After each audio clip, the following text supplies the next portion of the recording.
అన్న ఇప్పుడు మొత్తం నారాయణ తెలంగాణ రాష్ట్రంలో, ఆంధ్రతో నాకు సంబంధం లేదు, తెలంగాణ రాష్ట్రంలో ఎన్ని బ్రాంచులు ఉన్నాయి, ఎన్ని బ్రాంచులలో ఎంతమంది విద్యార్థులు చదువుతున్నారు, ఈ అకాడమిక్ ఇయర్ ఎంతమంది ఉన్నారు, ఒకటి.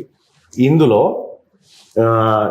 ఎంతమంది నీట్ రాసిన పిల్లలు ఉన్నారు, నీట్ రాసిన వాళ్ళు ఎంతమంది మొత్తం, ఇందులో నీట్ రాసిన వాళ్ళు ఎంతమంది, ఆ తర్వాత ఇందులో ఈ నీట్ రాసినటువంటి వాళ్ళలో ఎంతమందికి ఇక్కడ సీట్లు వచ్చినాయి,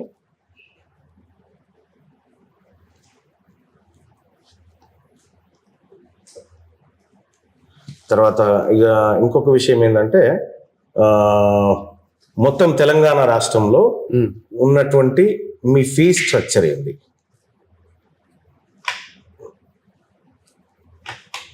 ఏసీ క్యాంపస్ అది ఇది అని అంటారు కదా, ఆ డివిజన్ కూడా ఇవ్వండి. మీరు ఒక్కొక్క క్యాంపస్లో ఒక్కొక్క కోర్సుకు ఎంత తీసుకుంటున్నారు అకాడమిక్ అయిపోయే వరకు అనే ఆ ఫీ స్ట్రక్చర్ డీటెయిల్స్ ఇవ్వండి. ఇంకా రెండోది ఏంటంటే ఒక లెటర్ మీ సంస్థ నుంచి, ఎందుకంటే నేను అసెంబ్లీ టేబుల్ మీద పెడతా ఇది ఖచ్చితంగా, కాబట్టి నాకు ఈ పేపర్ అడ్వర్టైజ్మెంట్ కంటే ఇవి మావే అని చెప్పడం నాకు ధృవీకరణ పత్రం కావాలి. అంటే ఇది అదే కదన్నా నేను అనేది, నారాయణ నేనేమంటున్నా, ఇప్పుడు లీగల్ గా కూడా ఇది వ్యాలిడ్. నేను కూడా ఒక పత్రికలు ఆడిస్తా, నారాయణ షూటింగ్ జరిగిన మాట వాస్తవాన్ని ఇస్తా, నారాయణ బొమ్మ పెట్టే ఇస్తా. దీనికి ఇన్స్టిట్యూషన్ నుంచి ఇస్తే తప్పేందంటే ఇది ఇన్స్టిట్యూషన్ ఇది న్యూస్ పేపర్, ఇది న్యూస్ పేపర్. కేసు వేస్తారు కదన్నా, లేకపోతే అది 100% లీగల్ గా ఎవరు కేసు వేస్తారు?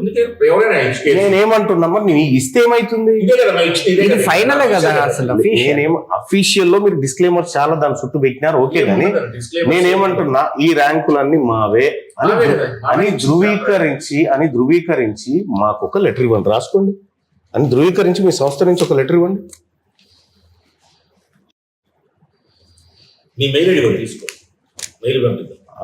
నా మెయిల్ ఐడి తీసుకోండి, నవీన్ MPR@gmail.com. అంతేనా? NAVEEN MPR, Mumbai, Pune, Rajasthan. Okay right. ఇంకొకటి రాసుకోవాలన్నా, ఇందులో చదువుతున్నటువంటి పిల్లలలో ఇప్పుడు ఎట్లాగో బీసీలు ఎంతమంది ఉన్నారు అది కావాలన్నా, బీసీలు, ఎస్సీలు, ఎస్టీలు వీళ్ళు ఎంతమంది ఉన్నారు, వీళ్ళకి ఎన్ని వచ్చినాయి నీట్లో. ఓకే, డెఫినెట్ గా డేటా అంతా ఉంది, బట్ మొత్తం స్టూడెంట్స్ అందులో వాళ్ళు సాధించింది. రైట్ అర్థమైంది అన్న, మొత్తం స్టూడెంట్స్ వాళ్ళు సాధించింది. సో వీలైతే పేరెంట్ ఫోన్ నెంబర్తో ఇవ్వండి. తప్పకుండా చూస్తాను, పేరెంట్ ఫోన్ నెంబర్స్ అనేవి ఒకసారి చూస్తాను. ఎందుకంటే అన్న ఇక్కడ మేము కూడా జనరల్గా మా వైపు నుంచి కూడా బీసీ, ఎస్సీ, ఎస్టీ పిల్లల మీద వాళ్ళకి చెప్పం, కానీ వాళ్ళకు కొంత మొదటి నుంచి కూడా వాళ్ళ మీద మేము కొంత ఫోకస్. నేను ఏమంటున్నా, మీరు ఇదైతే చేసి ఇవ్వండి, ఏది బీసీలు ఎంతమంది, ఎస్సీలు ఎంతమంది, ఎస్టీలు ఎంతమంది, వీళ్ళు ఎంతమంది నీట్కి అపియర్ అయినారు, మీ తరఫున ఎంతమందికి ర్యాంకులు వచ్చినాయి, రాని వాళ్ళు ఎంతమంది. సో ఈ నీట్ అపియర్ కావడానికి మీరు వివిధ రకాల ప్రోగ్రామ్స్ ఉంటాయి కదా, మీది నీట్ అని, IIT అని, JEE ఏదో ఉంటది కదా, వీటికి ఎంత కలెక్ట్ చేస్తారు విద్యార్థుల దగ్గర నుంచి, వీళ్ళకి ఎంత కలెక్ట్ చేస్తారు. రెండోది, మీ టెస్ట్లు రాస్తే స్కాలర్షిప్స్ అని పెడతారు చూడు, ఏవి talent test in the beginning, talent టెస్ట్లు అని చెప్పి పెడతారు కదా. సో అందులో స్కాలర్షిప్స్ ఇస్తామని చెప్పి పెడతారు కదా, ₹1,00,00,000, 100 కోట్లు, 50 కోట్లు అని పెడతా ఉంటారు కదా. సో అట్లా ఇప్పటి వరకు ఎవరెవరికి ఇచ్చినారు అవి, అట్లా ఆ స్కాలర్షిప్స్ ఎవరెవరికి ఇచ్చినారు?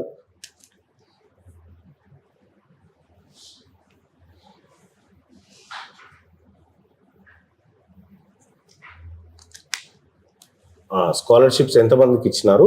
సో మీరు ఒక టెస్ట్ పెడితే ఓన్లీ నారాయణ వాళ్ళనే టెస్ట్ రాయనిస్తున్నారా, మిగతా వాళ్ళు కూడా ఎవరైనా రాయొచ్చా అనేది కూడా? మీరు ఏదో ఆన్లైన్ టెస్ట్ పెట్టినామని చెప్తా ఉన్నారు కదా. ఆన్లైన్ టెస్ట్ కాదన్నా, ఆన్లైన్ టెస్ట్ కి ఎన్రోల్ చేసుకుంటారు పిల్లలు. దానికి వాళ్ళు 2 years కూడా ఆన్లైన్ కోచింగ్. ఇప్పుడు ఈ కోవిడ్ తర్వాత ఆల్మోస్ట్ చాలా మంది. ఇంకొకటి, మీ యాప్ ద్వారా అంటే మీ ప్రాడిజీ, దాని ద్వారా ఎంతమంది పిల్లలు కోచింగ్ తీసుకున్నారు, ఎక్కడెక్కడ వాళ్ళు తీసుకున్నారు, ఓకేనా? అది కూడా ఇవ్వండి.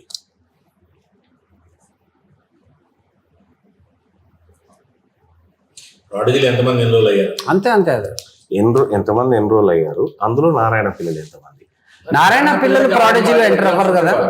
మా దగ్గర మా ఇన్స్టిట్యూట్ లో ఇప్పుడు ఎట్లా ఉంటుందంటే ఈ జనరల్గా నీకు ఒక చిన్న విషయం చెప్తాను. ఒక స్టూడెంట్ ఎగ్జామ్ రాసినప్పుడు వాడికి ఇండియా వైడ్ ఎనాలిసిస్ వస్తే వాడికి ఏంటంటే ఫైనల్ ఎగ్జామ్ కూడా ఆల్ ఓవర్ ఇండియా జరుగుతుంది కాబట్టి అసలు నేను ఎక్కడున్నాను వేరే వాళ్ళతో కంపేర్ చేస్తే అనే ఒక ఐడియా వస్తుంది పిల్లాడికి. ఇప్పుడు ఇక్కడ ఏమవుతుందంటే వేరే చిన్న ఇన్స్టిట్యూట్స్కి ఏమవుతుందంటే లిమిటెడ్ స్టూడెంట్స్ ఉంటారు కాబట్టి వాళ్ళ మధ్య ఎగ్జామ్ రాసినప్పుడు వాడికి వచ్చేటువంటి ఒక ర్యాంక్ చాలా లిమిటెడ్గా ఉంటుంది. వాడికి రేపు ఫైనల్గా నాకు ఎలాంటి ర్యాంక్ వస్తుంది అనే దాని మీద ఒక అవగాహన రాదు. లోకల్ ఇన్స్టిట్యూట్లో రాస్తే వాళ్ళు ఏం చేస్తారంటే ఇప్పుడు వీళ్ళ బొమ్మ వీళ్ళందరూ వేసుకోవచ్చు కదా. ఇక ఎవరు ఈయన ఏడేడు రాస్తాడో ఆయన అన్ని కోచింగ్ సెంటర్లు వేసుకోవచ్చు కదా ఈయన బొమ్మ. ఇక అది వాళ్ళ ఏ ఇన్స్టిట్యూట్స్ వాళ్ళు ఎలా చేసుకుంటారు అనేది మాకు తెలియదు. ఈ అబ్బాయి మీకు ఇప్పుడు ప్రేప్ లో వచ్చిండు, ఈయన ఈ శ్రీ చైతన్యలో ఇంకొక దాంట్లో మొత్తం దేశంలో ఉన్న టెస్టులన్నీ రాసిండు.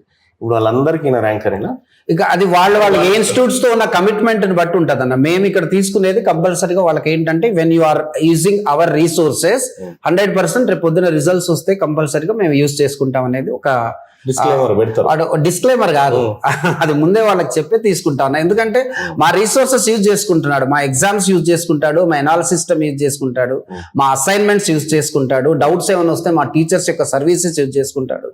ఎప్పుడైతే ఈ రీసోర్సెస్ తీసుకుంటాడో డెఫినెట్ గా we have some right on that particular student అని చెప్పేసి మేము చెప్తాం అనమాట. అది వేరే ఇన్స్టిట్యూట్స్ తో వాళ్ళది ఎట్లా ఉంటుంది అనేది మనకు తెలియదు కదా. ఈయన అన్ని ఇన్స్టిట్యూట్లకు ఈయన అంతే కదా. అది నేను చెప్పేది అది వేరే ఇన్స్టిట్యూట్స్ ఇన్స్టిట్యూట్ అయినా కూడా ఇక ఇంతే కదా. ఇప్పుడు ఇదే శ్రీ చైతన్య ఆయన వేసుకునే, ఇదే నారాయణ ఆయన వేసుకునే, ఇక ఇప్పుడు ఈయన ఇక్కడ ఇంకెన్ని కోచింగ్ సెంటర్లు ఈ ఒక్క ఆయన. ఇది చూస్తే ఏమనుకుంటాడో తల్లిదండ్రులు, ఈ నారాయణ శ్రీ చైతన్య చదివినట్టుంటారు, ఇది 9వ ర్యాంక్ వచ్చిందిరా దేశంలో అనుకుంటారు. ఈ కింది డిఎల్పీలు పోతాయి, ఈ 9వ ర్యాంక్ వచ్చిందిరా పాపం అని అనుకుంటాడు. ఇది చీటింగ్ కాదా? అంటే పేరెంట్స్ అవేర్నెస్ ఉందని పేరెంట్స్ చూస్తారు. మేము పబ్లిక్ రిప్రజెంటేటివ్స్ మాకేది పర్టికులర్ ఓన్లీ చూస్తే తప్ప అర్థం కాదు. ఇది కట్టడి కావాలబ్బా ఈ రాష్ట్రంలో. ఇది లేకపోతే ఈ విచ్చలవిడి దోపిడి ఆగకపోతే అనవసరంగా తల్లిదండ్రులు గవర్నమెంట్ స్కూళ్ళను వదిలేసి ఈడేదో గొప్పగా చదువు ఉంటుంది అని చెప్పి నిజమే అనుకుని నమ్ముకొని వస్తా ఉన్నది. చూసి ఈడు ఏముండదు నోటపేసి నాకు తెలుసు మళ్ళీ ఈ చదువు. నేను ఎందుకంటే హెల్త్ అండ్ ఎడ్యుకేషన్ డిపార్ట్మెంట్ చూసిన V6 లో ఉన్నప్పుడు. అట్లా కాదులే అన్న, ఒక ఇన్స్టిట్యూట్ నుంచి 800 మంది డాక్టర్లు అవుతున్నారు. ఎంతమంది అవుతున్నారు చెప్తాను. మా దగ్గర నేను నీకు అప్రాక్సిమేట్ గా చెప్తున్నాను, నువ్వు అడిగిన డేటా 3,000 ప్లస్ స్టూడెంట్స్ మా దగ్గర. తెలంగాణలో 3,146 స్టూడెంట్స్ మా దగ్గర చదివితే దాంట్లో 800 మంది. నువ్వు ఆల్ ఓవర్ ఇండియాలో ఇంకొకటి రాసుకో, ఏ బ్రాంచ్ నుంచి వచ్చినాయి అవి కూడా అన్ని డీటెయిల్స్ ఇప్పుడు అవన్నీ కూడా రెడీ. పర్టికులర్ గా ఏ బ్రాంచ్ నుంచి ర్యాంక్ డీటెయిల్స్ అన్నప్పుడు నీకు అదే వస్తాయి. ఏ బ్రాంచ్ ఇప్పుడు తెలంగాణలో ఉన్నటువంటి ఒక మా 10 బ్రాంచ్లు ఉన్నాయి అంటే 10 బ్రాంచ్ 3,160 మంది వెళ్ళారు సార్ ఎగ్జామ్ కి. ఓకే, 802 మందికి MBBS సీట్ వస్తాయి. అంటే లాస్ట్ సీట్ కట్ ఆఫ్ ప్రకారం అది వచ్చినప్పుడు చూద్దాం కానీ ఇప్పుడైతే ఏ బ్రాంచ్ లేదు. నీకు ఆ ఎక్స్ప్లెనేషన్ ఇస్తున్నా అంటే అవ్వట్లేదు అని కాదు, డెఫినెట్ గా ఇక్కడైతే సక్సెస్ 25% కంటే ఏమంటున్నా అది 50% కానీ ఇబ్బంది ఏం లేదు. కానీ ఏ బ్రాంచ్ నుంచి ఎన్ని ర్యాంకులు వచ్చినాయి ఈ 802లో, ఏ బ్రాంచ్ నుంచి ఎవరు ఆ పిల్లగాడు ఎవరు అతని వివరాలు కూడా తప్పకుండా ఎప్పుడు ఇస్తారు నాకు ఇవాళ మండే.